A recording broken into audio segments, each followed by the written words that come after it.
Hello, my name is Austin Habish, the founder of Think Catholic, and you're listening to the Summa podcast, where we study St. Thomas Aquinas' Summa Theologiae in a way simple and insightful for anyone to understand. The Summa podcast is brought to you by Think Catholic. Taking 2 questions of the Summa a day, we'll seek to summarize St. Thomas's responses, discovering the brilliance of Aquinas, and his Catholic faith is day 226. So let's get started. We're covering today questions 27 and 28 of the Tertia Pars, that is, of the sanctification of the Blessed Virgin and of the virginity of the Mother of God. The translation that I always use in these podcasts is the one generously provided to me by Ave Maria Press, a 5-volume set translated by the Fathers of the English Dominican province, which you can now get at a discounted price from Ave Maria Press's site by typing in the code Summa 10. And so here we go. Article 1. Whether the Blessed Virgin was sanctified before her birth from the womb. And it's fitting that she would be, first of all, from the perspective of the Assumption of Mary, which according to St. Thomas, St. Augustine affirmed in his day, and the Church has infallibly defined in our day. St. John Damascene is also quoted by the Church in its declaration of the dogma to say, "It was fitting that she who had kept her virginity intact in childbirth should keep her own body free from all corruption even after death.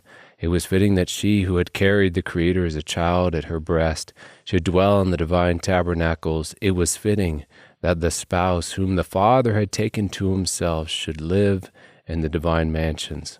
And in general, regarding the early Christians' opinion on the Assumption, the magisterial document continued, "Since the liturgy of the Church does not engender the Catholic faith, but rather springs from it in such a way that the practices of the sacred worship proceed from the faith as the fruit comes from the tree, it follows that the Holy Fathers and the great doctors in the homilies and sermons they gave the people on this feast day, the Assumption, did not draw their teaching from the feast itself as from a primary source, but rather they spoke of this doctrine as something already known and accepted by Christ's faithful."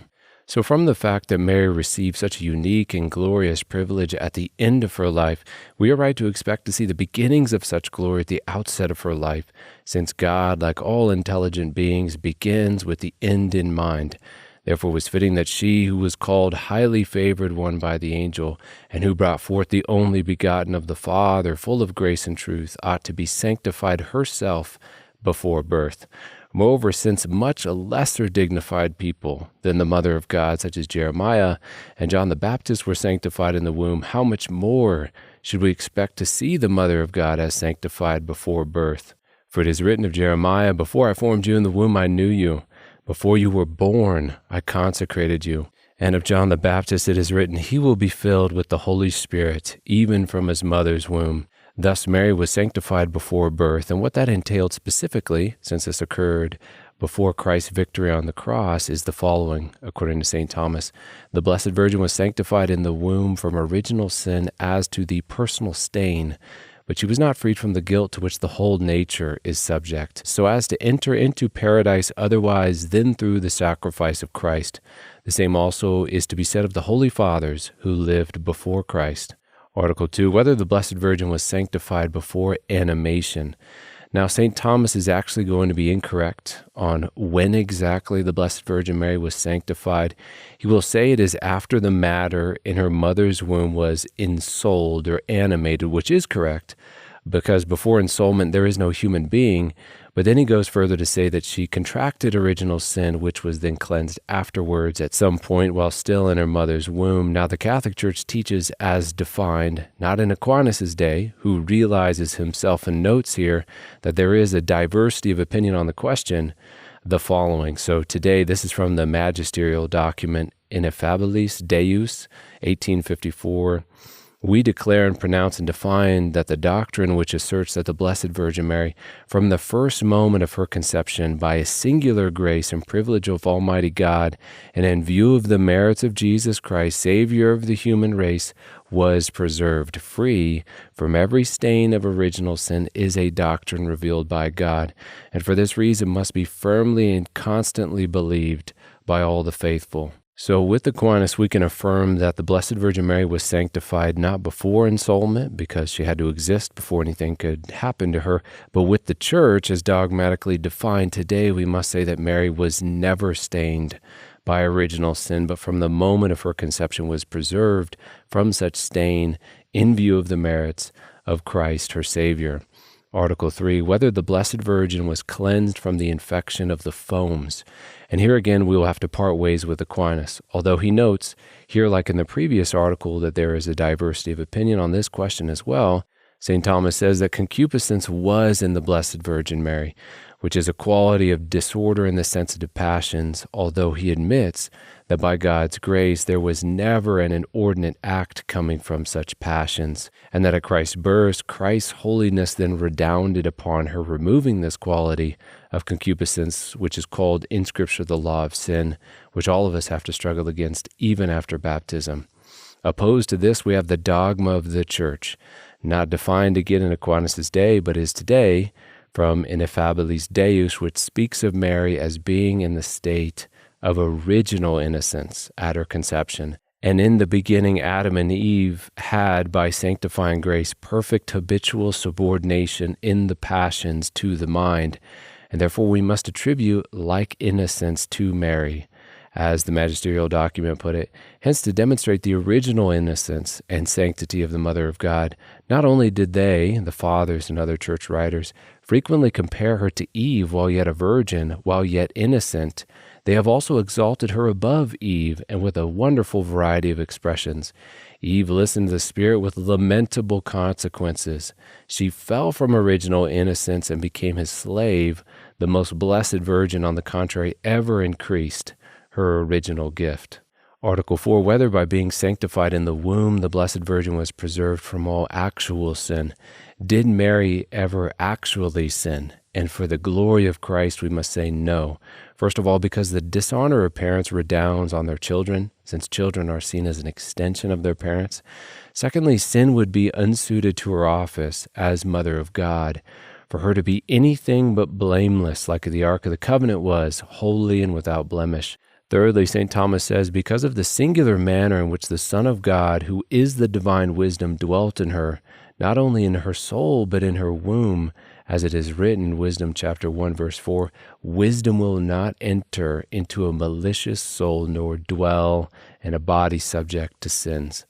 Article 5, whether by her sanctification in the womb the Blessed Virgin received the fullness of grace.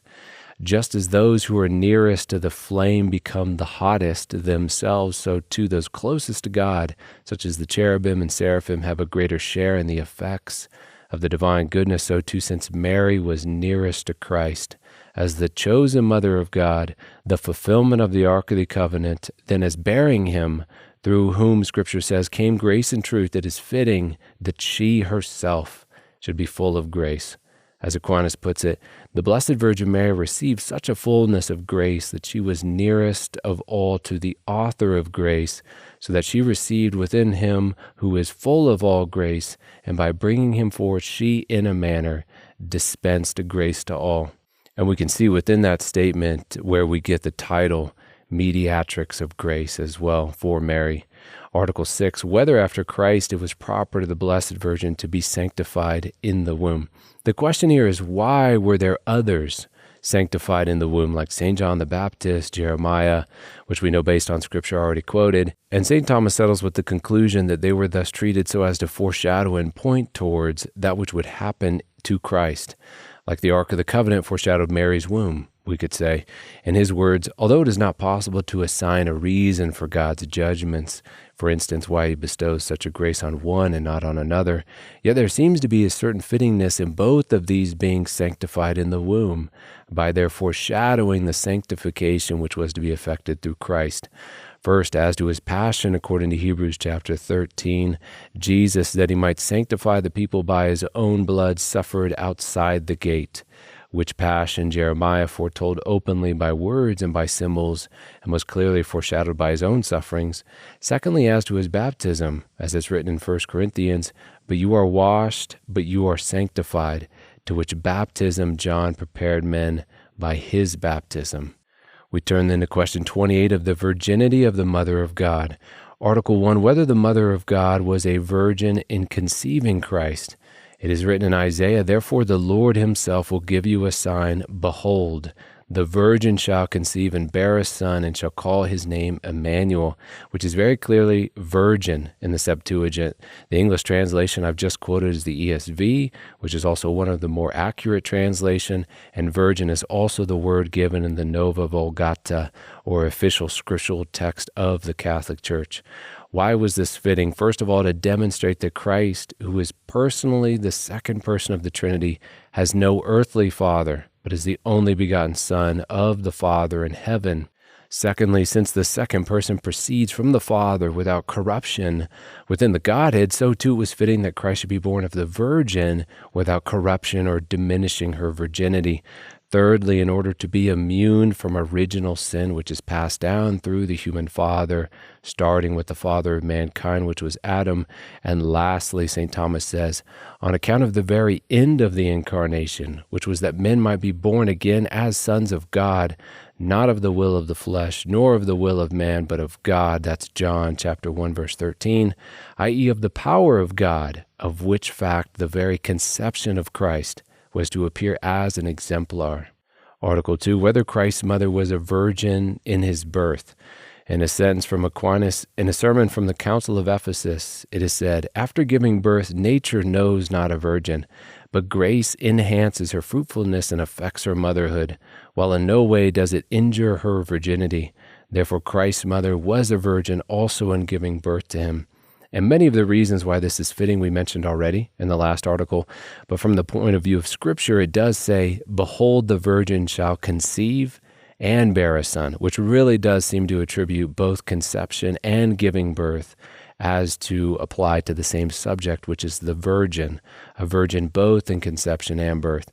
And the final reason is the following St. Thomas gives here, which is, it was fitting that he who commanded us to honor our father and mother should not in his birth lessen the honor due to his mother.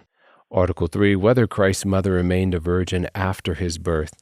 Did Mary have any other children after the birth of Christ? And the Catholic faith says no, and responds to the most common objection to this question from the Catechism in these words.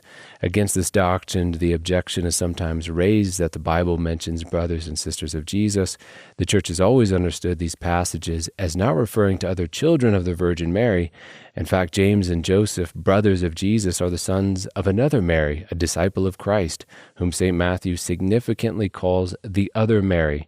They are close relations of Jesus according to an Old Testament expression. Aquinas will give many other arguments in defense of Mary's perpetual virginity. I will give the one here that I think is worth meditating on, and if one wants to go through the rest of them, there's always the text. Aquinas says, this is derogatory to Christ's perfection, for as he is in his Godhead the only begotten of the Father, being thus his Son in every respect perfect, so it was becoming that he should be the only begotten Son of his mother, as being her perfect offspring. Article 4 in our last article, whether the Mother of God took a vow of virginity. And this is a purely speculative question to which I do not believe we have a dogma surrounding. For even Pope Benedict XVI wrote in his work Jesus of Nazareth, the infancy narratives, since St. Augustine put forward that Mary had taken a vow of virginity and had entered into the betrothal simply in order to have a protector for her virginity. But this theory is quite foreign to the world of the Judaism of Jesus' time, and in that context it seems inconceivable. And although Aquinas himself will quote Augustine to this effect, he seems to side more with what Benedict is saying. St. Thomas argues that since the old law was in effect and the people of God were to increase and multiply in expectation of the Messiah who was to be born among them, then this would have been highly unlikely for Mary to vow perpetual virginity, although after the incarnation, after Jesus was born, she may have. Thus St. Thomas concludes, in bringing our episode to a close, the Mother of God is not believed to have taken an absolute vow of virginity before being espoused to Joseph, although she desired to do so, yet yielding her own will to God's judgment. Afterwards, however, having taken a husband, according as the custom of the time required, together with him, she took a vow of virginity. And with that, we come to the close of another episode. We have just finished covering questions 27 and 28 of the Tertia Pars, that is, of the sanctification of the Blessed Virgin and of the virginity of the Mother of God. My name is Austin Habish with Think Catholic, and I cannot wait to see you tomorrow.